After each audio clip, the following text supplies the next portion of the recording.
Good morning, my dear students. How are you all?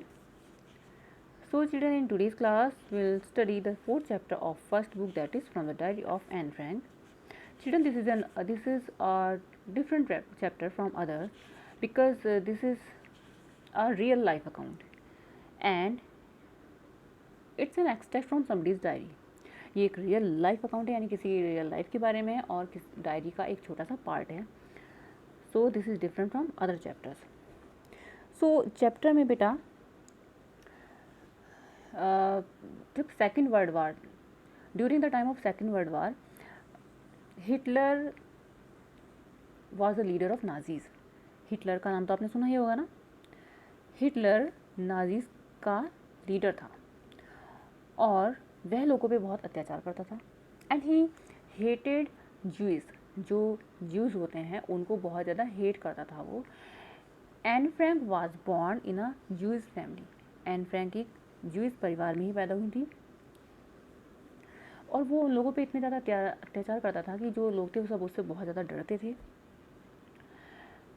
होता क्या था, हिटलर ज्यूज़ फैमिलीज़ को पकड़कर कॉन्सेंट्रेशन कैंप में बंद करवा देता था और वहाँ पर लोग उससे बहुत ज़्यादा डरते थे, उनके ऊपर बहुत अत्याचार होते थे. मेन बात यह है कि वहाँ कॉन्सेंट्रेशन कैंप में जो भी चला जाता था वहाँ से वो जिंदा बचकर नहीं आता था.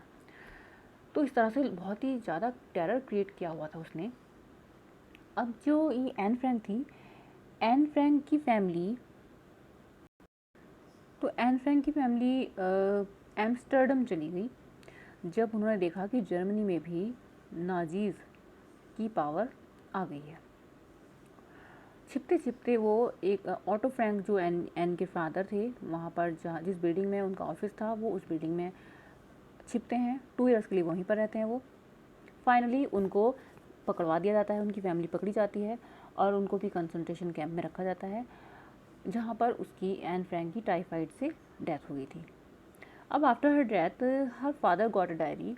ये वही डायरी है जो एन फ्रैंक ने ये सब जब चल रहा था उस दौरान लिखी थी और ये उसके फादर के लिए बहुत ही एक मेमोरेबल थिंग बन जाती है और वो डिसाइड करते हैं कि इस डायरी को वो पब्लिश कराएंगे.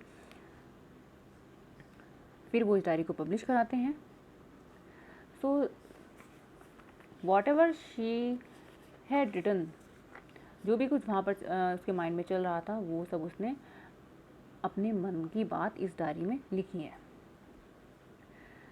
She was born on 12th June 1929 and she died in 1945. Okay.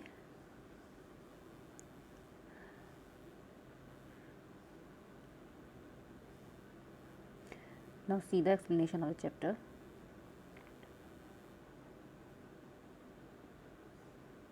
Writing in a diary is a really strange experience for someone like me. वो कहती है कि डायरी लिखना मेरे लिए बहुत ही अजीब सी बात रही है.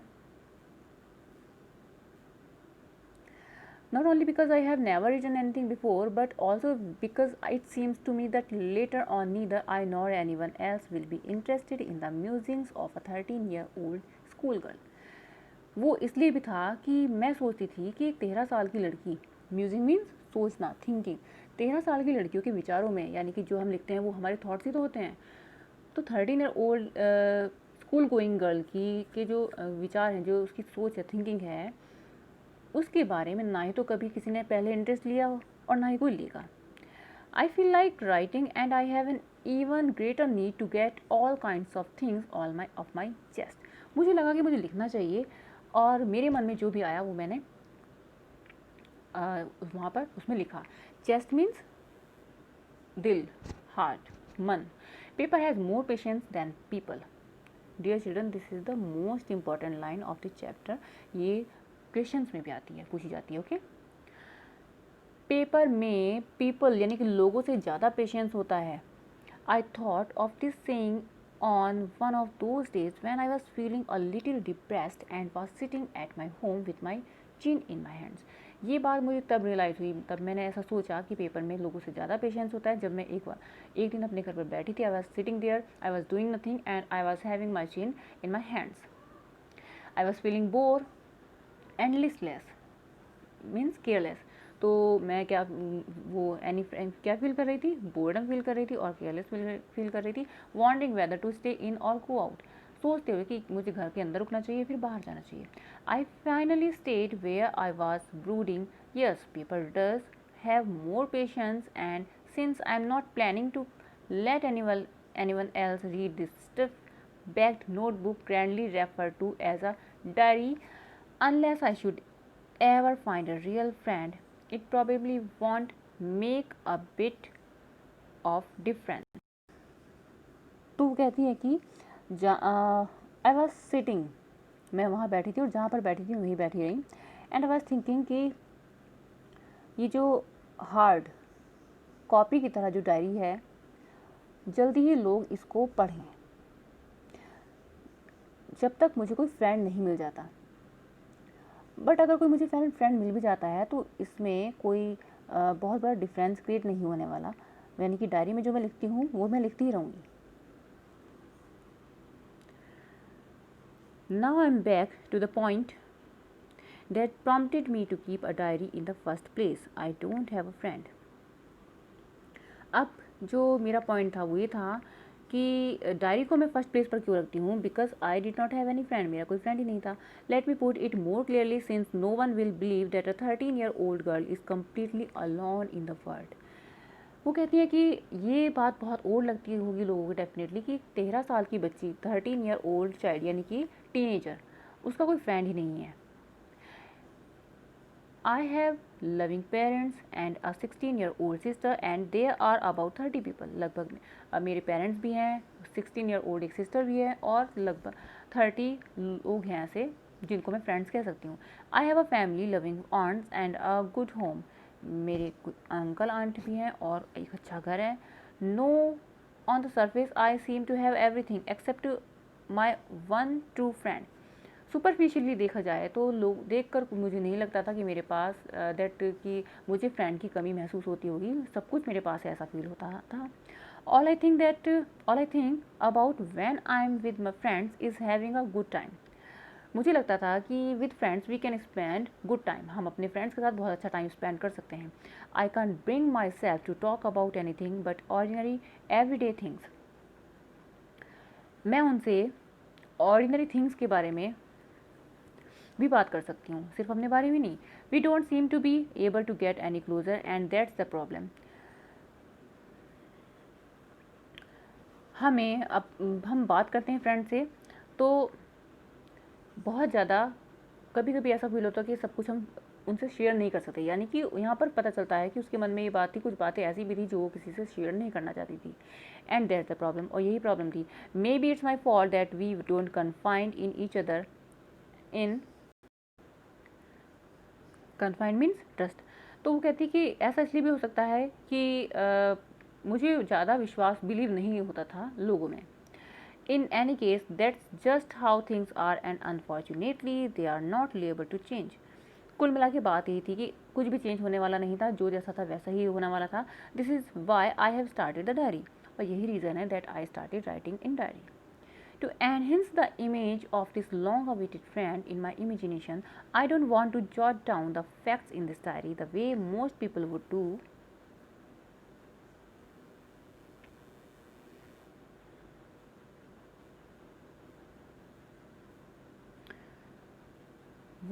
But I want the diary to be my friend and I'm going to call this friend Kitty. वो कहती हैं अपनी इमेजिनेशन को मैं ज़्यादा वेट ना कराते हुए,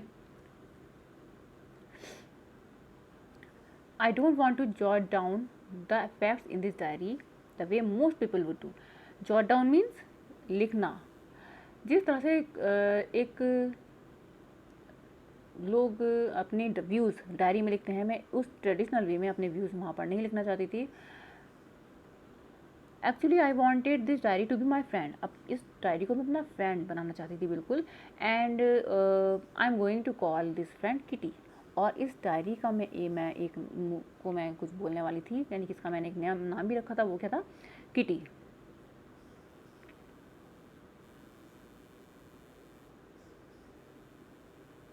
Since no one would understand a word of my stories to Kitty, If I were to plunge right in, I would better provide a brief sketch of my life, much as I dislike doing so. वो कहती है कि कोई भी मेरी इस diary में kitty में इंटरेस्ट नहीं लेता अगर मैं अपनी लाइफ का एक अकाउंट यानी कि लाइफ के बारे में कुछ ना बताती तो. My father, the most adorable father I have ever seen, didn't marry my mother until he was 36 and she was 25. यानी कि 36 जब उसके पेरेंट्स की मैरिज हुई थी उसके फादर की, तो उसके फादर की एज थी 36 और उसकी मदर की एज थी 25. My sister Margot was born in Frankfurt in Germany in 1926. 1926 में मार्गोट जो कि मेरी सिस्टर थी उसका जन्म हुआ. I was born on 12 June 1929 और मेरा जन्म हुआ 1929 में. I lived in Frankfurt until I was 4. 4 साल तक मैं वहीं पर रही. My father emigrated to Holland in 1933. Emigrate means यानी कि चले जाना या इधर से एमिग्रेट कर जाना. मेरे फादर 1933 में हॉलैंड चले गए. My mother Edith Hollander Frank went with him to Holland in September और सेप्टेम्बर में मेरी मदर भी वहाँ चली गई. While Margot and I were sent to Aachen to stay with our grandmother. Margot को और मुझे ग्रैंड मदर के पास छोड़ दिया गया. Margot went to Holland December. Margot भी दिसंबर में हॉलैंड चली गई एंड आई फॉलोड इन फरवरी और उसके बाद फेब में मैं. When I was plunked down on the table as a birthday present for Margot. और मुझे वो ध्यान है कि जब मुझको एक बर्थडे प्रेजेंट की तरह यानी कि मार्गोट का बर्थडे था तब उस दिन मुझे उसकी टेबल वहाँ पर बर्थडे केक की तरह वहाँ पर ले जाकर रख दिया गया था. I started right away at the Montessori school nursery school. I stayed there until I was 6. लगभग 6 साल तक मैं वहाँ पर रही. At which time I started in the first form. In the 6th form, my teacher was Mrs. Cuprus. 6th में यानी मेरी जो टीचर थी उनका नाम था Mrs Kuperus. The headmistress, वो हेड मिस्ट्रेस थी. At the end of the year we were both in tears as we said a heartbreaking farewell. अब बहुत अच्छी बॉन्डिंग हुई थी हम दोनों की बीच में. तो जब हम ईयर का जब एंड हुआ तो we were feeling sad. In the summer of 1941, Grandma fell ill and had to have an operation. So my birthday passed with little celebration. अब 1941 में मेरी ग्रैंड मदर बीमार पड़ गई तो इसलिए मेरा बर्थडे हल्का फुल्का ही सेलिब्रेट हुआ. ग्रैंड माँ डाइड इन जनवरी 1942. 1942 में ग्रैंड मदर जो थी मेरी वो गुजर गई. No one knows how often I think of her and still love her. किसी को नहीं पता that there was a bond between us. हम दोनों के बीच में बहुत ही अच्छी एक बॉन्डिंग थी, बहुत अच्छी अंडरस्टैंडिंग थी और this is the reason that I still miss my grand mother. वो कहती है कि मैं अपनी ग्रैंड मदर को बहुत ज़्यादा प्यार करती थी और मिस करती थी. This birthday celebration in 1942 was intended to make up for the other and grandma's candle was lit along with the rest. अब ये जो बर्थडे था मेरा ऐसा लगा कि जैसे किसी और के लिए यानी कि कुछ स्पेशली मेरा बर्थडे ही सेलिब्रेट नहीं हुआ बट इसके साथ कुछ और भी था. वो ये था कि उसके साथ साथ ग्रैंड मदर की जो कैंडल थी उनके गुजर जाने के बाद वो भी मेरे बर्थडे पर वो भी जलाई गई. The 4 of us are still doing well and that brings me to the present date 20 June 1942 and the solemn dedication of my diary. वो कहती है कि अब हम जो 4 थी फैमिली मेम्बर्स यानी कि मैं, मेरी सिस्टर और मेरे parents, we were living our lives.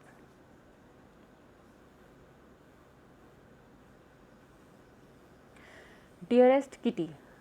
What is Kitty? Yes, Kitty is the name of the diary.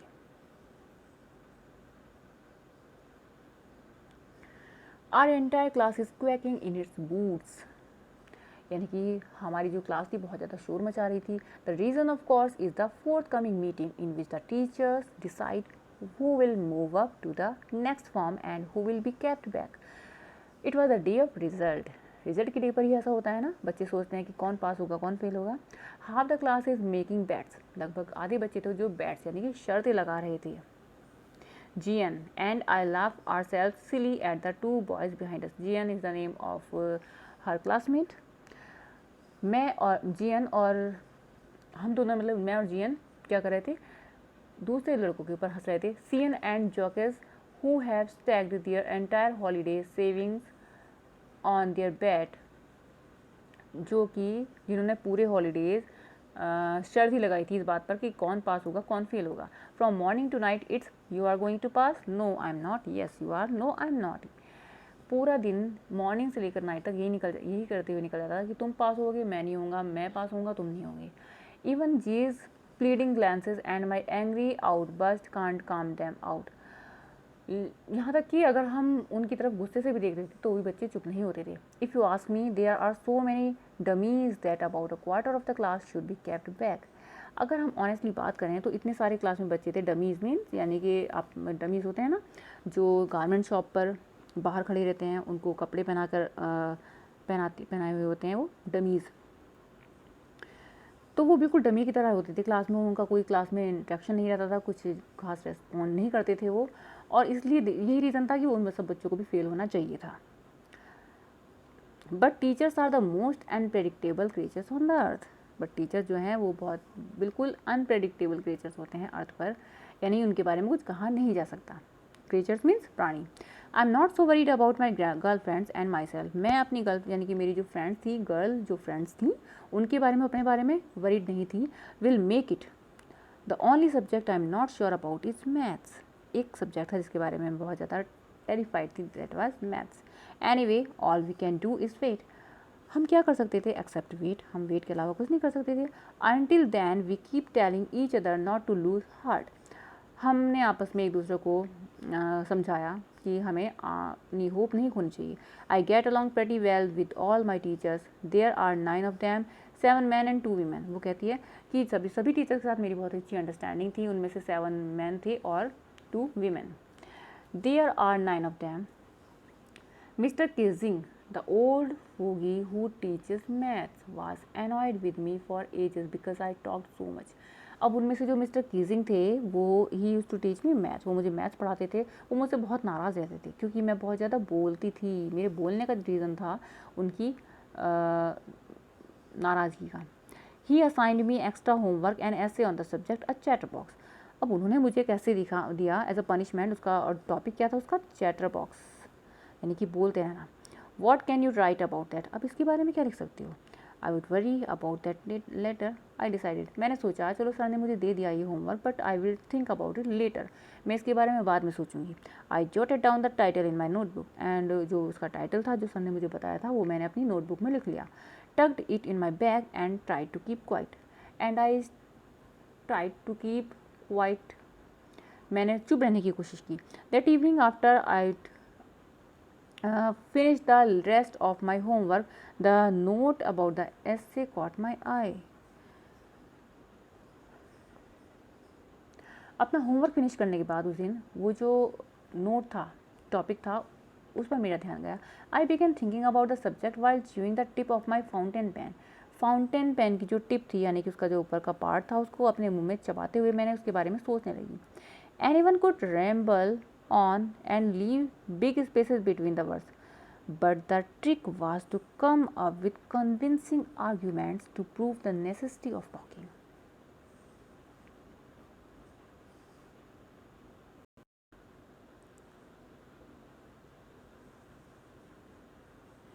इस बार जो टॉपिक था उसका था मीनिंग था उसका टाइटल था in the an incorrigible chatterbox. I handed it in and Mr Keesing had nothing to complain about for 2 whole lessons.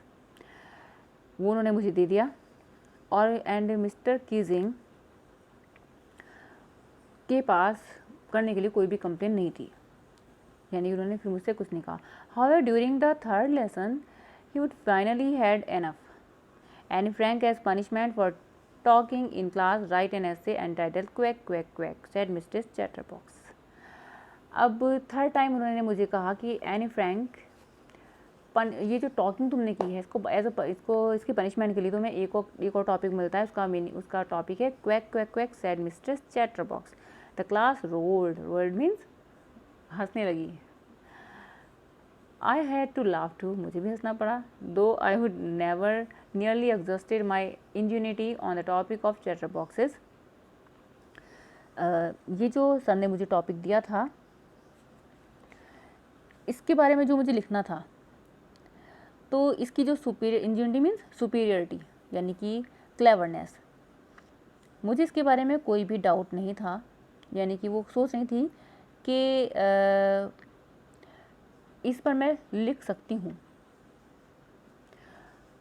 But मैंने इतना लिख दिया था, मुझे ये भी फील होता था कि शायद मेरे पास अब जितने भी मैंने लॉजिक्स मुझे देने थे वो सारे लॉजिक मैं दे चुकी हूँ, and I can write about it now. अब मैं इसके बारे में नहीं लिख सकती।